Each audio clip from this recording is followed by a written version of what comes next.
Here, we will show you how to set the countdown timer on your new AEG Induction Hob with basic button controls.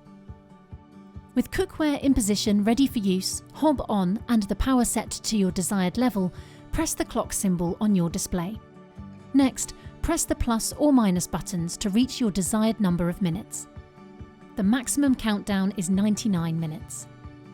After a few seconds, the indicator will flash and the time will automatically start to count down.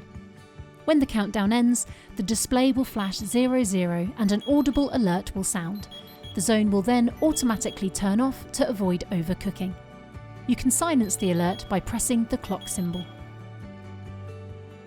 If you want to set multiple timers, simply repeat the process, but select a different cooking zone. Press the clock symbol until the indicator flashes next to the zone you want to set the timer for.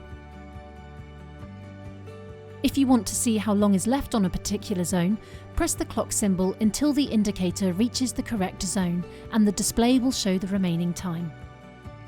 If you need any more help or advice, our consumer care team will be happy to help.